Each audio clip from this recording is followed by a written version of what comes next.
ప్రేమ నమ్మకం కలిగిన మా గొప్ప దేవానికి కొందరు స్తోత్రాలు తండ్రి.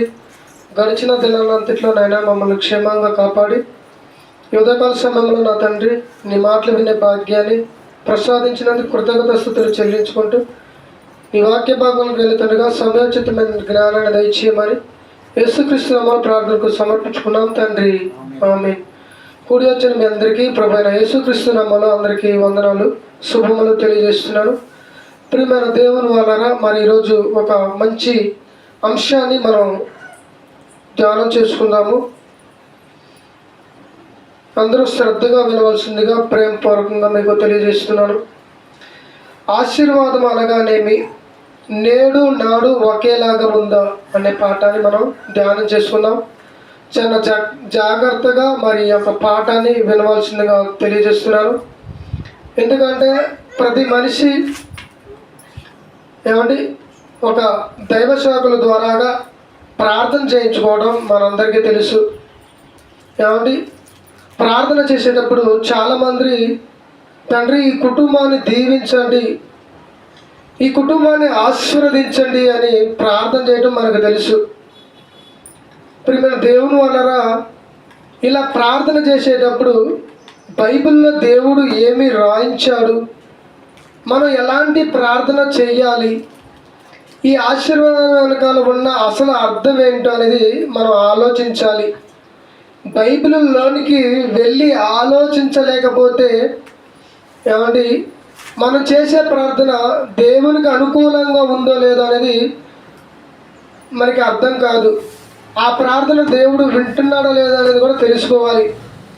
ఈరోజు చాలామంది ఏమని ప్రార్థన చేస్తున్నారంటే, తండ్రి ఒకనాడు అబ్రహామును ఆశీర్వదించిన తండ్రి, ఇదిగో ఈ కుటుంబాన్ని ఆశీర్వదించు తండ్రి అని ప్రార్థన చేస్తారు. ఒకనాడు అబ్రహాం గారిని దేవుడు ఏ ఉద్దేశంతో ఆశీర్వదించాడు, ఈరోజు దైవ సేవకులుగా ఏ ఉద్దేశంతో ప్రార్థన చేస్తున్నారు అది ఆలోచించాలి. వీళ్ళు ఏమంటారంటే, దేవుని సేవకులు రాకముందు ఒక సేవకుడు సేవలోకి వచ్చిన తర్వాతకి ఏమీ ఉండదానికి, అనగా ఆయన ప్రయాణం చేయడానికి సేవ నిమిత్తము వెళ్ళటానికి ఏమీ ఉండదు. మొదటిగా సైకిల్ కొంటాడు, ఆ తర్వాతకి బండి కొంటాడు, దాని తర్వాత కొన్ని రోజులకి కారు కొంటాడు, ఆ తర్వాతకి ఒక బిల్డింగ్ కడతాడు. దీన్ని ఏమని చెబుతాడంటే, దేవుడు నన్ను గొప్పగా ఆశీర్వదించాడు అని చెబుతాడు. నిజంగా దేవుడు అలాంటి ఆశీర్వాదాలు ఇస్తాడా? అలాంటి దీవెనలు ఇస్తాడా? ఒక కారును కానీ, ఒక ఇల్లును కానీ, లేదా మరి ధనాన్ని కానీ, ఆస్తిని కానీ ఆశీర్వదించి ఇస్తాడా అనేది మనం ఆలోచించాలి. మనల్ని కూడా ప్రార్థన ఏమని చేస్తారంటే, కానుకల ప్రార్థనలో ఏమని ప్రార్థన చేస్తారు? ఆకాశ విప్పలను విప్పి విస్తారమైన దీవెలను కుమ్మరించమని ప్రార్థన చేస్తారు కదా. ఆకాశ వాక్యాలను ఒకనాడు ఇప్పితే ఏం జరిగింది? నోహా గారికి అలా మరి అది ఇప్పుడు ఇప్పితే ఎట్టోడు చెప్పండి ఒకసారి. ఆకాశ వాక్యాలు ఇప్పితే ఆ కుటుంబం కొట్టుకొని పోయింది నెలలో. మరి అప్పుడు ఎందుకు అప్పుడు ఏం చేసిన దేవుడు? ఆకాశ విప్పల్ని విప్పి మనుషులందరూ కొట్టుకోపోయేటట్టు చేసిండు. అంటే ఇప్పుడు అలాంటి ప్రార్థన మనం చేయాలా? 30 దంతులు గాను 60 దంతులు గాను ఆశీర్వదించమని ప్రార్థన చేస్తున్నారు. ఇంతకీ ప్రార్థన ఎలా చేయాలి? పాత నిబంధన కాలములో దేవుడు ఏమని ఆశీర్వదించాడు, ఇప్పుడు మనం ఏమని ఆశీర్వదించాలి అనేది మనం చూడాలి బైబిల్ గ్రంథం నుంచి. బైబిల్ చదవగా భక్తులుగా బ్రతుకుచున్న వాళ్ళు ఎలాంటి ప్రార్థన చేయాలి, దేవుడు ఏ ప్రార్థన వింటాడు, ఆ కుటుంబాన్ని ఏ విధంగా మరి బలపరచాలి అనే ప్రార్థన చేయాలనేది ఆలోచించాలి. ముందు ఒకసారి బైబిల్ గ్రంథాన్ని ఒకసారి మీరు ఇప్పినట్లయితే మరి ఒకసారి చూద్దాం. తిమోతి రాసిన మొదటి పత్రిక 6వ అధ్యాయం 9వ వచనంలో ఒకసారి దేవుడు ఈ లోక సంబంధం వాటిని దీవించితే ఇక్కడ రాయబడిన మాట తప్పు అయిపోద్ది. తిమోతి రాసిన మొదటి పత్రిక 6వ అధ్యాయం 9వ వచనంలో అపోస్తలుడైన పౌలు గారు ఏమంటున్నాడో ఒకసారి మనం చూడాలి. ధనవంతులగుటకు అపేక్షించేవారు శోధనలను, ఉరిలోను, అవివేక యుక్తములను, హానికరమైన అనేక దురాశలను పడతారు అంటున్నాడు. అంటే ధనవంతులు అవుటకు అపేక్ష, ఆశ అనేది ఉండకూడదు అంటున్నాడు. కానీ ఈరోజు సేవలోకి వచ్చే వాళ్ళంతా దేన్ని ఉద్దేశించి వస్తున్నారంటే ధనాన్ని ఆశించి వస్తున్నారు. అవునా కాదా? ఏమంటే ఈ దేవుని సన్నిధానంలోకి వచ్చినాక, సేవలోకి వచ్చినాక చాలామంది కోట్ల రూపాయలను దండుకుంటున్నారు. ఏమండి దేవుని పేరిట కొన్ని స్థలాలను కొంటున్నారు. దేవుని పేరిట ఎన్నో మరి బిల్డింగులు కడుతున్నారు. కానీ దేవుడు ఇక్కడ ఆటలేడంటే ధనవంతుల్లో కూడా ఆశపడమాకండి చెబుతున్నాడు. మరి అప్పుడు అబ్రహాముని ధనవంతుడుగా ఉండాలని ఆశీర్వదించాడా? ఆ మాట ఒకవేళ వాస్తవం అయితే ఈ మాట దేవుడు ఎందుకు రాయించాలి? ఒకప్పుడు అబ్రహాము గారిని ఏమని ఆశీర్వదించాడు? ఏమండి ధనవంతులుగా ఉండాలని, ఆస్తిని సమకూర్చుకోమని దేవుడు ఆశీర్వదించాడా? ఏమంటే ఒకసారి మరొక మాటను చూద్దాం. లూకా సువార్తలో యేసు ప్రభువు చెబుతున్న ఒక మాట 12వ అధ్యాయం 15వ వచనంలో చూడండి. లూకా సువార్త 12వ అధ్యాయం 15వ వచనంలో యేసు ప్రభువు ఈ లోకానికి రాకముందు పరలోకంలో ఉన్నాడు. మరియు ఆయన వారితో మీరు ఏ విధమైన లోభమునకు ఎడమియక జాగ్రత్త పడుడి. ఒకనికి కలిమి విస్తరించుట వాడి జీవానికి మూలము కాదు. ఒకనికి కలిమి అనగా డబ్బు, ఆస్తి విస్తరించిందా నీ జీవితానికి అది మూలం కాదు. అది ఎక్కువైపోతే నీ కుటుంబం పతనానికి వెళ్ళిపోయింది. అది ఎక్కువైపోతే నిత్య జీవాన్ని పోగొట్టుకుంటావు. అందుకని యేసు ప్రభువు వారి దగ్గరికి ఒక ధనవంతుడు వచ్చిండు. అతను ఏమన్నాడు? యేసుక్రీస్తు అతను చూసి అంటే నీ ఆస్తిని అమ్మి బీదలకు పంచి నా ఎద్దుకు రా అంటే వాడు మిక్కిలి వ్యసనం పడి వెళ్ళిపోయాడు. అంటే ప్రియమైన దేవుని వలన యేసు ప్రభువు ఈ భూమి మీదకి రాకముందు ఈ మాట పలుకుతాడని తండ్రి అయిన దేవునికి తెలుసా లేదా? తెలుసు. అంటే ప్రియమైన దేవుని వల్ల మరి అబ్రహాం గారిని ఏమని ఆశీర్వదించాడు దేవుడు అనేది మనం లోతులోనికి వెళ్ళి ఆలోచిస్తే ఆది కాండంలోనికి వెళ్దాం. ఒకసారి ఆది కాండము 12వ అధ్యాయము 2వ వచనం. ఆ కాలంలో తండ్రి అయిన దేవుడు దేవదూతను పంపించి ఏమని ఆశీర్వదించమని చెబుతున్నాడో మనం ఆలోచించాలి. నిన్ను గొప్ప జనముగా చేసి నిన్ను ఆశీర్వదించి నీ నామాన్ని గొప్ప చేసేదను. నీవు ఆశీర్వాదముగా నుండిదవు. నిన్ను ఆశీర్వదించు వారిని నేను ఆశీర్వదించుతున్నాను అంటున్నాడు. ఇక్కడ ఏ ఉద్దేశంతో ఆశీర్వదించుతున్నాడు దేవుడు అంటే నీ సంతానాన్ని అభివృద్ధి పరుచుతానాన్ని ఆశీర్వదించుతున్నాడు. అంటే సంతాన అభివృద్ధి లేదా అంటే అబ్రహాం గారికి లేదు. అబ్రహాం గారు దేవునిలోనికి రాకముందే గర్భఫలాలు ఉన్నాయంటే లేవు. ఏమంటే ఆ అబ్రహాం గారిని దేవుడు పిలుచుకున్న తర్వాతకి ఒక మాట చెబుతున్నాడు. అదే 12వ అధ్యాయంలో నీవు ఇక్కడ నుంచి ఫస్ట్ వాళ్ళు చదవండి, మొదటి నుంచి ఏమని చెబుతున్నాడు? 12వ అధ్యాయం మొదటి నుంచి యెహోవా నీవు లేచి నీ దేశము నుండి నీ బంధువుల యొద్ద నుండి నీ తండ్రి ఇంటి నుండి నీవు బయలుదేరి నేను నీకు చూపించే దేశమునకు వెళ్ళము అంటున్నాడు. వెళుతూ ఇక్కడ ఈ ఆశీర్వదిస్తున్నాడు. మరి వెళ్ళేటప్పుడు ఆయన ఏం తీసుకుపోకుండా పోయిందా? పశువులను ఏమండి ఆయనకున్న ధనాన్ని ఏం తీసుకోకుండా వెళ్ళిండా అంటే తీసుకొని పోయిండు. తీసుకొని వెళ్ళిపోయిండు. అక్కడ కింద వచ్చిన వాళ్ళు కనబడుతుంది మనకి. ఒకసారి అదే కింద వచ్చిన వాళ్ళు కంటిన్యూ చేయండి. ఆది కాండం 12వ అధ్యాయంలో చదువు కిందికి పోతుండండి. 3వ వచనం. అబ్రహాం వెళ్ళాను, లోతు అతనితో కూడా వెళ్ళాను. అబ్రహాము శారా నుండి 7వ చదువు. అబ్రహాము హారాను నుండి బయలుదేరినప్పుడు 80 ఏళ్ళు ఈడు గలవాడు.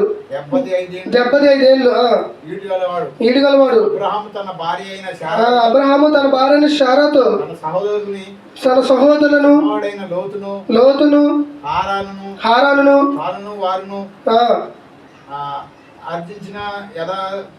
ఆర్జించిన తాను యావదాస్తిని వారు సంపాదించుకున్న దానిని సమస్తమైన వాటిని తీసుకొని పోతున్నాడు. అంటే తనకు అంతకు ముందు ఆస్తి ఉన్నట్టుగానే ఉంది కదండి. అంటే యావని ఆశీర్వదించాడు. అక్కడ 2వ వచనంలో అంటే నీ సంతాన అభివృద్ధిని ఏమండి అభివృద్ధి పరుస్తానని దేవుడు ఆశీర్వదించాడు. కానీ ఈరోజు ఏమంటున్నాడంటే ఒక కుటుంబంలోనికి వెళ్ళి ఒక దైవ సేవకుడు ఒకనాడు అబ్రహామును దీవించిన తండ్రి ఈ కుటుంబం దీవించు అంటున్నాడు. ఒకనాడు అబ్రహాం గారిని ఏమని దీవించాడో తెలియదు, ఇప్పుడు ఏమని దీవించమంటున్నాడో తెలియదు. అంటే బైబిల్ పరిశోధన లేకపోతే, బైబిల్ నేర్చుకోకపోతే, బైబిల్ చదువుకోకపోతే ప్రియమైన దేవుడు మనం చేసే ప్రార్థన దేవుడు వినడు, ఆయన బాధపడతాడు. ఏమండి ఇంకొక మాట మీకు చూపిస్తాను. ఒకసారి ఆదికాండము ఏమండి ఆదికాండం కంటే ముందు సమూయేలు 2వ గ్రంథాన్ని చూద్దాం. సమూయేలు గ్రంథము 2వ సమూయేలు గ్రంథము 7వ అధ్యాయము 29వ వచనం. 7వ అధ్యాయం 29వ వచనం. 2వ సమూయేలు గ్రంథము 7వ అధ్యాయం 29వ వచనం. దయచేసి నీ దాసుడనైనా నా కుటుంబము నిత్యము నీ సన్నిధిలో ఉన్నట్లుగా దానిని ఆశీర్వదించము. చూసారండి, ఏమని ఆశీర్వదించమంటున్నాడు? ఎవరైనా ఈ మాటలు పలికేది ఎవరో తెలుసా? చూడండి ఒకసారి నా వైపు చూస్తే మీకు అర్థమైంది. ఇక్కడ ఒక ఆయన ప్రార్థన చేస్తున్నాడు దేవుని సన్నిధానంలోకి వెళ్ళి. ఏమని ప్రార్థన చేస్తున్నాడు అంటే నిత్యము నీ సన్నిధానంలో ఉండునట్లు ఆశీర్వదించమంటున్నాడు. అంటే తన కుటుంబం అంతా నిత్యము దేవుని సన్నిధానంలో ఉన్నట్లుగా ఆశీర్వదించమంటున్నాడు. ఇలాంటి ప్రార్థన మనం ఈరోజు చేస్తున్నామా? తండ్రి నిత్యము నీ సన్నిధానంలో నా కుటుంబంతో సహా నీ సన్నిధానంలో ఉండినట్లుగా నన్ను ఆశీర్వదించండి అని ప్రార్థన చేస్తున్నారా? ధనవంతులుగా ఉండాలని ప్రార్థన చేస్తున్నారా? ఆశీర్వదించాలని ప్రార్థిస్తున్నారా? ఆలోచించాలి. ప్రియ దేవుని వల్ల ఒకప్పుడు భక్తులు ఏమని ఆశీర్వదించమని దేవుణ్ణి అడిగారు, ఈరోజు ఏమని ఆశీర్వదించుతున్నారు మనది ఆలోచించాలి. ఏమంటే ధనవంతులకు అపేక్ష కలిగి ఉండకూడదు, ఆశ కలిగి ఉండకూడదు. అన్నప్పుడు ఆ ధనాన్ని ఉద్దేశించి మనసులో పెట్టుకొని ప్రార్థన చేయటం అది సరి అయిన ప్రార్థన కాదు. ప్రియ దేవుని వల్ల భూమి మీద ఏమంటే ఇలాంటి భక్తులు ఎంతోమంది పుట్టుకొస్తున్నారు ఒక దైవ సేవకుడి పేరు మీద. మనం ఆలోచించాలి, బైబిల్లో దేవుడు ఏమి రాయించాడు, మరి ఈయన ఏం చెబుతున్నాడు అనేది మనం ఆలోచించలేకపోతే దెబ్బతింటారు. ఏమంటే నేను చెప్పే మాటలు కూడా బైబిల్లో ఉన్నాయా లేదా అని ఆలోచించాలి. ఒకసారి చూద్దాం. ఏమని ఒకసారి గలతీయులకు రాసిన పత్రిక 3:16 వచనంలో అబ్రహాం గారిని ఆశీర్వదించాడు కదండి దేవుడు. అయితే అక్కడ గలతీ పత్రికలలో ఉద్దేశించి చెబుతున్నాడు పౌలు గారు. గలతీ పత్రిక 3:16 వచనంలో అబ్రహామునకును అతని సంతానమునకును వాగ్దానం చేయబడెను. ఆయన అనేకులను గూర్చి అన్నట్టు నీ సంతానమునకును అని చెప్పక ఒకరిని గూర్చి అన్నట్లే నీ సంతానమునకును అని నేను. చూసారండి, ఇప్పుడు దేవుడు ఏ ఉద్దేశంతో అబ్రహామును ఆశీర్వదించాడంటే ఒకరిని బట్టి అంటున్నాడు. నీ సంతానం అనకాను మళ్ళీ చదివితే క్లియర్గా అర్థమైంది మీకు. అబ్రహామునకును అతని సంతానమునకును వాగ్దానం చేయబడింది. అబ్రహాముకును తన సంతానానికి వాగ్దానం చేసిండు దేవుడు. అనేకులను గూర్చి అనేకులు గూర్చి అన్నట్టు కాదు, అక్కడ తన సంతానమునకును అని చెప్పలేదు, ఒకరిని గూర్చి అన్నట్టే నీ సంతానమునకును అనేను. కింద పోయినాక ఆ సంతానమును చూసారండి. ఇప్పుడు అబ్రహామును మరి ఏమని ఆశీర్వదించాడు? ఏ మనసుతో ఏ ఉద్దేశంతో దేవుడు ఆశీర్వదించాడంటే క్రీస్తు ద్వారాగా అబ్రహాం సంతానము భూమి మీద విస్తరింపబడాలి అని చెబుతున్నాడు. అంటే అబ్రహాం గారి ద్వారాగా ఎవరు రావాలనుకున్నాడంటే యేసు ప్రభు వారు రావాలనుకున్నాడు. అందుకే ఒకరి ద్వారాగా అబ్రహాముని ఆశీర్వదించాడు. అంటే ఇప్పుడు యేసుక్రీస్తు రావాలంటే ఒక వ్యక్తి కావాలి. ఎవరైనా అబ్రహాం గారు. అబ్రహాం గారి ద్వారాగా ఎవరు వచ్చారు? ఇస్సాకు గారు. ఇస్సాకు ద్వారాగా యాకోబు ద్వారాగా 12 గోత్రాలు, అందులో నుంచి యోధా గోత్రాన్ని దేవుడు ఎంచుకొని ఈ యోధా గోత్రంలో నుంచి యేసు ప్రభువు వచ్చారు. ఆయన ద్వారాగా మనందరికీ రక్షణ. అంటే దేవుడు ఏ ఉద్దేశంతో ఆలోచించాడంటే, ఇదిగో పూర్వం మనందరికీ, అంటే ఒకనాడు సంగతి చూద్దాం, పూర్వము మనందరికీ రక్షణ కలగాలని ఆ ఉద్దేశంతో అబ్రహాం గారిని ఆశీర్వదించాడు, సంతాన ప్రాప్తం ఉంచమని ఆశీర్వదించాడు. అలాంటి ఆశీర్వాదాన్ని ఈరోజు మనం కావాలని కోరుకోవచ్చా అనేది మనం ఇది కూడా ఒక పాయింట్గా ఆలోచించుదాం. దానికంటే ముందుగా ఆది కాండము 22వ అధ్యాయము 17వ వచనం చూద్దాం ఒకసారి. ఆది కాండము 22వ అధ్యాయం 17వ వచనం. ఇక్కడ కూడా మరి అబ్రహాం గారిని ఆశీర్వదించుతుండ్రు. యెహోవా చదవండి, క్లియర్గా చదవాలి. ఎవరైనా ఒకరు మంచిగా చదివేవాళ్ళు క్లియర్గా అర్థమవుతుంది కదా. ఆది కాండము 22:17. నేను నిన్ను ఆశీర్వదించి ఆకాశ నక్షత్రం వలె సముద్ర తీరమందరి ఇసుక వలెను నీ సంతానమును నిశ్చయముగా విస్తరింపజేసేదను. నీ సంతతి వారు చాలా శత్రువుల గవిని స్వాధీనపరుచుకుందరు. ఎవరిని ఆశీర్వదించుతున్నాడంటే, నీ సంతానాన్ని ఆకాశ నక్షత్రం వల్లే విస్తరింపజేస్తాను అంటున్నాడు. ఇది దేవుడిస్తున్న ఆశీర్వాదం. కాబట్టి ఆకాశంలో నక్షత్రాలు ఎన్ని ఉన్నాయో మనం లెక్క పెట్టగలమని లెక్క పెట్టలేము. కానీ అంతమంది సంతానం నీ గర్భంలో నుండి వస్తారంటున్నాడు. అంటే ఇప్పుడు అబ్రహాం గారి గర్భంలో నుండి అంతమంది ఉన్నారంటే ఉన్నారు. ఇందాక డాడీ గారు చెప్పారు కదా. ఏమండి, ఇప్పుడు ఈ భూమి మీద విస్తరించిన ఈ ఇశ్రాయేలీయులు అయితే ఎవరైతే ఉన్నారో వాళ్ళందరూ ఒకప్పుడు ఎవరి గర్భంలో ఉన్నారు? అబ్రహాం గారి గర్భంలో ఉన్నారు. అబ్రహాం గారి గర్భంలో నుండి ఎవరు వచ్చారు మొదట భూమి మీద కంటే? ఇస్సాకు గారు. ఇస్సాకి గర్భంలో నుంచి ఎవరు వచ్చారంటే యాకోబు గారు. యాకోబు గారి గర్భంలో నుంచి ఎవరు వచ్చారంటే 12 గోత్రాలు ఇశ్రాయేలులు. అంటే వీళ్ళంతా మొట్టమొదటి ఎక్కడ ఉన్నారంటే అబ్రహాం గారి గర్భంలో ఉన్నారు. అంటే దేవుడు ఏ ఉద్దేశంతో ఆశ్రదించాడంటే, రాబోతున్న ఇశ్రాయేలులు అందరినీ మనసులో పెట్టుకొని వారిలో ఒక ఆయన రాబోతున్నాడు. ఆయనే మెస్సయ్య క్రీస్తు. ఆయనను గుర్తు పెట్టుకొని ఆయనను మనసులో పెట్టుకొని అబ్రహాం గారిని ఆశీర్వదించాడు ఒకనాడు. ఏమండి, ఆ ఆశీర్వాదాన్ని దేవుడు ఎందుకు ఇచ్చాడంటే, మరి అబ్రహాం గారి ద్వారాగా దేవుడు మరి ఒక ధర్మశాస్త్రాన్ని ఇవ్వాలనుకున్నారండి. ఏమండి, మరి అబ్రహాం గారు వచ్చిన తర్వాతకే కాదండి 12 గోత్రాలు వచ్చాయి. 12 గోత్రాల్లో నుండే కదండి మోషే గారు వచ్చిండు. ఆ మోషే గారి ద్వారా ధర్మశాస్త్రం పుట్టింది. మరి ఈ ధర్మశాస్త్రం రావాలంటే, పాత ధర్మశాస్త్రం లేదా ఈ కొత్త నిబంధన గ్రంథం రావాలంటే మొదటిగా ఎవరు కావాలి దేవుడికి అంటే? అబ్రహాం గారు కావాలి. చూసారండి ఎంత లింకప్ ఉందో బైబిల్లో. వీటన్నిటి మనం ఆలోచించాలి. ఒకసారి ఇస్సాకు గారిని కూడా ఏమని ఆశీర్వదించాడో మనం ఒకసారి ఆది కాండంలోనికి వెళ్ళి చూద్దాం. ఆది కాండము 26వ అధ్యాయం 24వ వచనంలో ఇస్సాకు గారిని కూడా దేవుడు ఆశీర్వదించినట్లు మనకు కనపడుతుంది. ఏమని ఆశీర్వదించాడు? ఆది కాండం 26వ అధ్యాయం 24వ వచనం. అక్కడ నుండి అతడు బయస్బాకు వెళ్ళెను.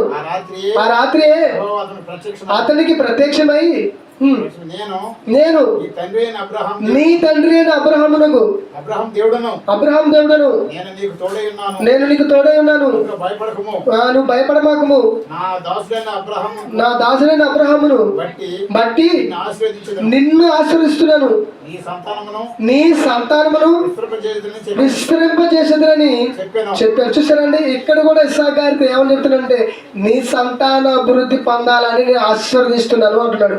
కానీ ఇప్పుడున్న వాళ్ళు ఏమని ప్రార్థిస్తారంటే 30 60 ఆకాశ వాక్యాలు నిప్పు దీవెనలు కుమ్మరించారండి. ఆకాశ వాక్యాలు నిప్పితే ఏమండి ఆ కుటుంబం ఉండదండి.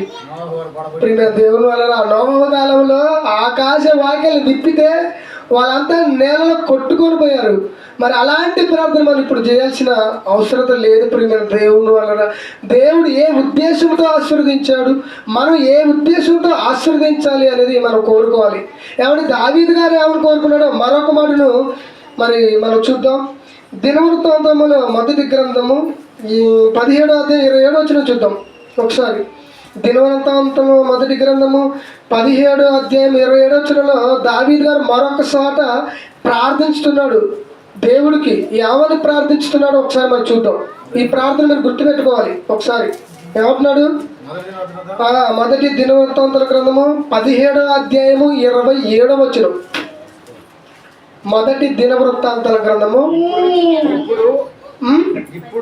ఇప్పుడు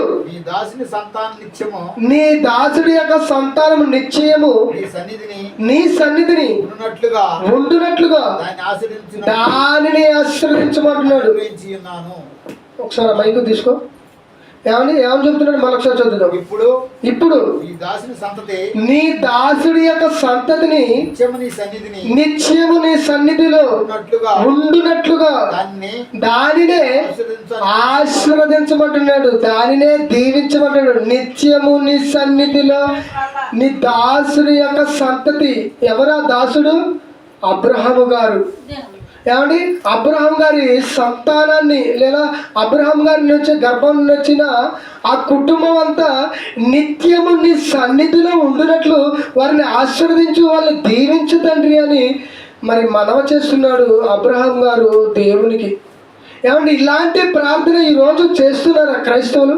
నా తండ్రి, పరలోకమున నా తండ్రి, నా కుటుంబం అంతా, మరి నా యొక్క బంధువులు లేదా నా యొక్క గర్భంలో ఉన్న పిల్లలంతా నిత్యము నీ సన్నిధిలోనే గడపాలని ఆశీర్వదించమని ప్రార్థన చేస్తున్నారు. అంటే లేదు ప్రియమైన దేవుని, ఇలాంటి ప్రార్థన మనకి ఎక్కడ కనబడదు. కానీ బైబిల్లో భక్తులు పలికారంటే నిజంగా మరి ఆ భక్తులను బట్టి మన జీవితాలను మార్చుకోవాలి. ఏమండి? మరి ఒకనాడు అలాంటి ఆశీర్వాదాన్ని దేవుడిస్తే ఈ కాలంలో దేవుడు ఈ కాలంలో ఎలాంటి ఆశీర్వాదాన్ని ఇవ్వాలనుకున్నాడో ఒకసారి ఆలోచిస్తే రోమిలికి రాసిన పత్రిక 15వ అధ్యాయం 29వ వచనం చూద్దాం. రోమిలికి రాసిన పత్రిక 15వ అధ్యాయం 29వ వచనం చూడండి. జాగ్రత్తగా చూడాలి. ఈ కాలంలో ఆశీర్వాదం అనేది ఏ విధంగా ఇవ్వాలనుకుంటున్నాడు దేవుడు అనేది మనం చూడాలి. ఒకసారి 15వ అధ్యాయము 29వ వచనం చదవాలి. రోమిలికి రాసిన పత్రిక 15వ అధ్యాయము 29. నేను మీ యొద్దకు వచ్చినప్పుడు క్రీస్తు యొక్క ఆశీర్వాదము క్రీస్తు ద్వారా ఆశీర్వాదం సంపూర్ణతో మీ యొద్దకు వద్దునని ఎరుగుదము. కింద పుట్టినోతులు ఏమనుంది? కింద పుట్టినోతులు 5వ నెంబర్ వేసింది కదా. సువార్త ఆశీర్వాదముతో నేను ఇప్పుడు చదువు పైన ఆన్బెట్ చదువుతాం. అంటే క్రీస్తు యొక్క సువార్త ద్వారాగా సంపూర్ణంగా మీ యొద్దకు వస్తాను అంటాడు. అంటే సువార్త అనగా అంటే ఏంటి? ఏమండి? దేవుని యొక్క వాక్యము. అంటే వాక్యాన్ని ఆశీర్వదిస్తున్నాడు, వాక్యంతో ఆశీర్వదిస్తున్నాడు. అంటే వాక్యము మనలో నిత్యము ఉండాలని చెబుతున్నాడు. ఏమండి? మళ్ళీ ఒకసారి చదువుతాం, అదే మాటను రిపీట్ చేయండి. నేను మీ యొద్దకు వచ్చినప్పుడు క్రీస్తు యొక్క ఆశీర్వాదము సంపూర్ణముతో వద్దునని ఎరుగుదము.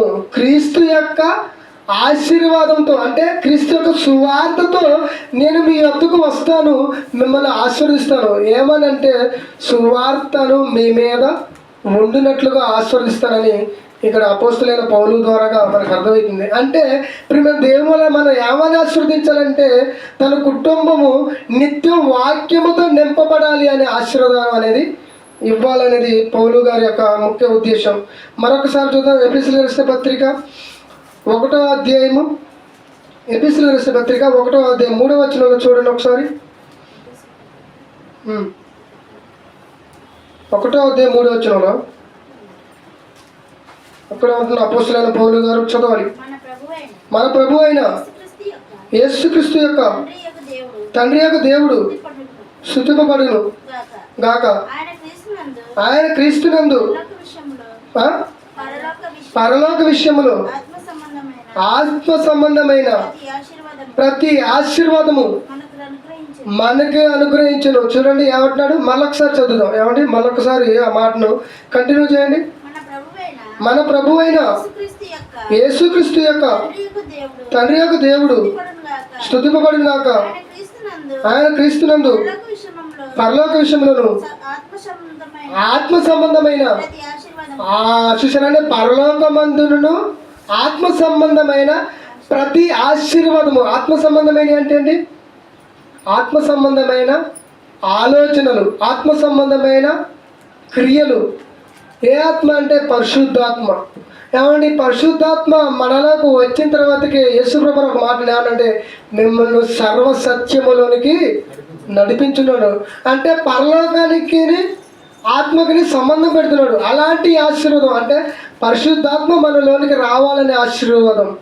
ఏమండి, మరి దేవుడు తండ్రి అయిన దేవుడు పరిశుద్ధాత్మను మనలోకి రావాలని ఆశీర్వాదం చేస్తున్నాడు.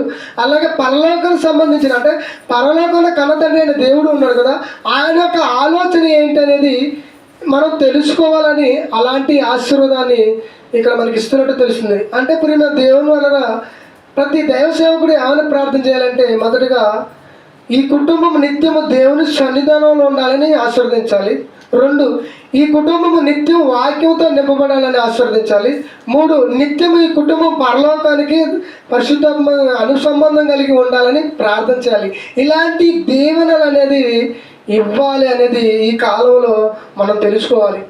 ఏమండి, దేవుడు రాసిన ప్రతి మాటను మనం నేర్చుకోగలగాలి. ఇలా మనం నేర్చుకోకపోతే ప్రియమైన దేవుని ఆ సేవకుడు చేసిన ప్రార్థన దేవుడు వింటున్నాడో లేదా దానికి జవాబు మనకు వస్తుందో లేదా మనకు ఎలా అర్థమైందంటే చేసిన జవాబు మనకు ఒకసారి ఫలింపదు. ఏంటి, నేను ఎప్పుడు దేవునిలోనే ఉంటున్నాను కదా, దేవుని కోసం పని చేస్తున్నాను కదా, మరి దేవుడు ఆ దైవ సేవకుడి ద్వారా నన్ను దీవించమని ప్రార్థన చేశాడు కదా, ఎప్పుడు ఏంటి నా ఇంట్లో ఏమీ లేని పరిస్థితి అని అనుకుంటాం. కానీ ఆ సేవకుడు ఏమంటాడంటే దేవుడు నన్ను ఆశీర్వదించిండు, దీవించిండు బహుగా, అందుకే నేను పెద్ద ఇల్లు కట్టగలిగాను, ఒక కారు కొనగలిగాను అంటున్నాడు. ఏమంటే ఇలాంటి దీవెనలు ఒకనాడు అబ్రహాం గారికి దేవుడు ఇచ్చిందా? పోనీ ఈ కాలంలో ఏమైనా ఇస్తున్నాడా? అంటే యేసుక్రీస్తు ద్వారా ఏమని చెప్పినాడు? ఏమండి, మన జీవానికి ఏమండి ఆ ధనం అయితే ఏదైతుందో అది పనికిరాదు అంటున్నాడు. అంటే పరలోకానికి నడిపించదు.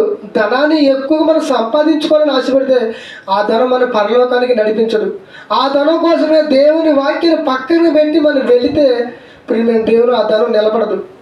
అంటే ఈ ధనం ఏం చేస్తుందంటే ఆఖరికి ఒక్కొక్కసారి ప్రార్థనను కూడా ఆటంకపరిచిద్ది. ప్రార్థన కంటే దేవుని సన్నిధానానికి పోకుండా ఉండడానికి ప్రయత్నం చేసిద్ది ఈ ధనం ఆలోచన మనలో రాకుండా చూసుకోవాలి. ఇప్పుడు మేము దేవుని వల్ల ఒకసారి అపోస్తుల కార్యాలయంలో కూడా ఒకసారి వెళ్ళి చూద్దాం.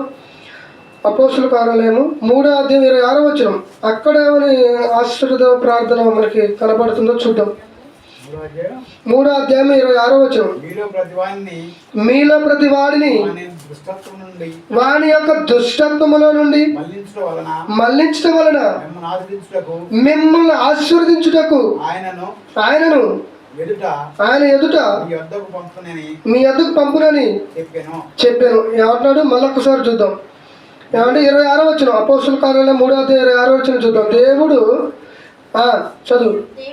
దేవుడు తన సేవకుని పుట్టించి మీలో ప్రతి వారిని వారి యొక్క దుష్టత్వము నుండి మళ్లించడం వలన మిమ్మల్ని ఆశీర్వదించుటకు ఆయన మొదట మీ వద్దకు పంపాను. చూసారా అండి, ఏమని ప్రార్థన చేశాడు దేవుడు? ఏమంటున్నాడంటే తన సేవకుని పుట్టించి. ఎవరా సేవకుడు? ఏమండి, ఎవరా సేవకుడు అంటే యేసుక్రీస్తు ద్వారాగానే ఏమండి ఈ భూప్రపంచానికి రక్షణ వచ్చింది. ఆ యేసుక్రీస్తు ద్వారాగే ప్రతి మనిషి దుష్టత్వం నుంచి మళ్ళాలి అని ఇక్కడ ఆశీర్వదించుతున్నాడు. దుష్టత్వం అంటే చెడు ఆలోచనలు, చెడు ఉద్దేశాలు, వీటన్నిటిని పుట్టించేది ఎవరంటే సాతానుగాడు. వాడు మనలోకి వచ్చినాకే మనం దుష్టత్వంలోనికి మళ్ళుతాము. అదే చెబుతున్నాడు, దుష్టత్వము నుండి మళ్ళించడం వల్ల మిమ్మల్ని ఆశ్రయించడం ఆయన మొదట మీ యొద్దకు పంపెను యేసుక్రీస్తుని. ఏమండి, వీళ్ళంతా దుష్టత్వంలోనికి మరి మానేసి నా వైపు తిరగాలనే ఒక ఆశీర్వాదాన్ని యేసుక్రీస్తు ద్వారాగా ఇచ్చినట్టుగా మనకు అర్థమవుతుంది. అంటే ప్రియమైన దేవుని వల్ల ఈ కాలంలో మనం ఏమైనా ప్రార్థన చేయాలంటే దుష్టత్వం లాంటి ఈ కుటుంబం అంతా మారి నీ సన్నిధానంలో తిరగాలి తండ్రి అని దీవించి ఆశీర్వదించాలి. ఏమంటే ఇప్పుడు మొత్తానికి ఎన్ని చదువుకున్నాం మనం? 4 చదువుకున్నాం, అవును కదా. మొదటిది ఏంటిది? తండ్రి నిత్యము నీ కుటుంబం అంతా ఈ కుటుంబం అంతా నీ సన్నిధానంలో ఉన్నట్లుగా ఆశీర్వదించు తండ్రి అని మొదటి ప్రార్థన. రెండోది ఏం చేసిందంటే తండ్రి నిత్యము ఈ పిల్లల యొక్క హృదయాల్లో నీ వాక్యం ఉండాలి అని ప్రార్థించిండు. మూడోది ఏంటంటే పరలోకమును ఆత్మ సంబంధమైన ఆలోచనలు కలగాలి అని ప్రార్థించాడు. నాలుగవది ఏంటంటే ప్రియమైన దేవుని వల్ల దుష్టి యొక్క ఆలోచనల నుండి మళ్ళినట్లుగా ప్రార్థన. అంటే ఈ 4 రకాలను, ఈ యొక్క 4 ఆలోచనలను మరి సేవకుడిలో ఆలోచించుకొని ఇలాంటి ప్రార్థన, ఇలాంటి దీవెనలు అనేది ఇవ్వాలనేది ప్రియమైన దేవుని యొక్క ఉద్దేశం. అంటే మనం ప్రార్థన చేసేటప్పుడు ఆలోచించాలి, ఏమంటే ఈ కుటుంబాన్ని దీవించడితే ఏంటంటే ఏ ఉద్దేశంతో దీవించాలనుకుంటున్నావు? సువార్తనా, దేవుని సన్నిధిలో నిలబడాలనా, ఆత్మ సంబంధమైన ఆలోచననా అనేది ఆలోచించాలి ప్రియమైన దేవుని వలన. మరొక మాటను చివరిగా చూసుకొని ఈ సమయంలో ముగించుకుందాము. కీర్తన గ్రంథము 24వ అధ్యాయము 5వ వచనంలో ఒక మాట చెబుతుంటే భక్తుడు, ఒకసారి ఆ మాటను కూడా చూసుకొని ఈ సమయంలో ముగించుకుందాం ప్రియమైన దేవుని వలన. కీర్తన గ్రంథం 24వ అధ్యాయము 5వ వచనం, వాడు దేవుని వలనే ఆశీర్వాదం నందును,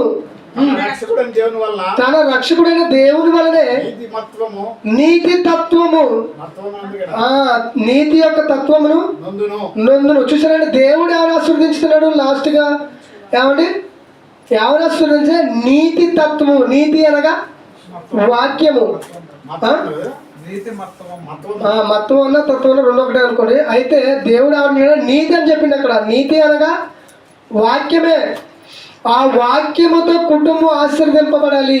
వాక్యము మనలో ఉంటే మన కుటుంబం బాగుంటుంది కదండి, అవునా కదా? వాక్యము మన హృదయంలో, మన కుటుంబంలో ఉందనుకోండి, చెడుకు త్రోవఉండదు, కుటుంబం బాగుంటుంది. అంతే కదండి, కుటుంబం నిత్యం దేవుని సన్నిధికి వెళ్ళాలనే ఆలోచన వస్తుంది. ఆ వాక్యమే లేకపోతే దేవుని సన్నిధానికి రావాలనే ఆలోచన ఉంటుందా? ఏమండి, మన బ్రదర్ ఎక్కడి నుంచో మరి దేవుని వాక్యం వినాలనే ఆలోచన ఉందంటే వాక్యము ఉండబట్టే కదా. అంటే ప్రేమ దేవుని వలన ప్రతి వ్యక్తి కూడా ఎక్కడ ఉన్నా కానీ నేను అర్జెంటుగా దేవుని సన్నిధికి వెళ్ళాలి, వినాలి అనే ఆలోచన ఉందంటే ఆయనలో ఏముంది?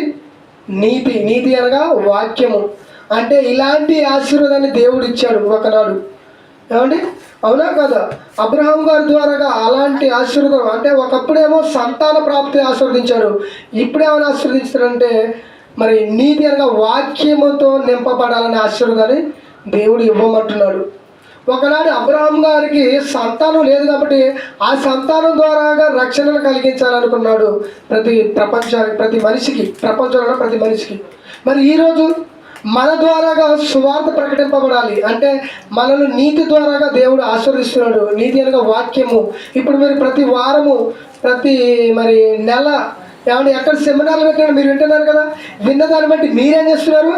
మరొకరిని దేవుని సన్నిధానాలుగా నడిపిస్తున్నారు. అంటే వాక్యంతో ఆశీర్వదింపబడ్డ ఆ కుటుంబము మరొక వ్యక్తిని దేవునికి నడిపించడానికి ప్రయత్నం చేయగలుగుతారు. ఇలాంటి ఆశీర్వాదాలను ప్రతి దైవసేవకుడు ఇవ్వాల్సిందిగా కోరుకుంటూ ఈ నా మాటలు ముగిస్తున్నాను. ప్రార్థన చేసుకుందాం. కలుసుకున్నట్లయితే ప్రేమ నమ్మకం కలిగిన మా గొప్ప దైవాన్ని కొంత స్తోత్రాలు తండ్రి. బైబిల్ గ్రంథంలో నుంచి కొన్ని మాటలు నాయన నీ పిల్లలకు తెలియజేశాను తండ్రి. నిజంగా నాయన ఈరోజు ప్రతి సేవకుడు అనుకుంటున్న వాళ్ళు నా తండ్రి ఏ ఉద్దేశంతో నాయన కుటుంబాన్ని ఆశీర్వదించి దీవించుతున్నారో తండ్రి, మరి నాయన వాళ్ళని బట్టి నాగా మాకు అర్థమైంది. కానీ బైబిల్లో నా తండ్రి మీరు రాసినది ఏంటంటే వాక్యముతో మరి నింపబడాలని, నిత్యము నీ సన్నిధానంలో కుటుంబాలు నింపబడాలని నా తండ్రి, దుష్టత్వం నుండి మళ్లింపబడాలని, ఇలాంటి ఆశీర్వాదాలను మీరు మరి వాళ్ళకి ఇవ్వాలని మీరు కోరుకుంటున్నారు. నిజంగా తండ్రి, మరి ఇక్కడ చేరిన ప్రతి ఒక్క కుటుంబం కూడా నా తండ్రి నిత్యము నీ సన్నిధానంలో నిలబెట్టినట్టుగా జ్ఞాపకం చేసుకోండి ఆయన. అలాగనే వారి యొక్క హృదయం కూడా దుష్టత్వం నుండి మళ్ళినట్లు నా తండ్రి మరి నేను నీలో ఉండినట్లుగా జ్ఞాపకం చేసుకోండి తండ్రి. చెప్పబడ్డ ప్రతి మాటలు నీ యొక్క పిల్లల హృదయంలో ఫలింపజేయండి నా తండ్రి. మరి దిగునారా నీ కుమారుడి యొక్క శరీరంలోను రక్తంలోను పాలు పంచుగా తోడుగా ఉండమని ప్రభువైన యేసుక్రీస్తు నామములో ప్రార్థనకు సమర్పించుకున్నాం తండ్రి. ఆమేన్.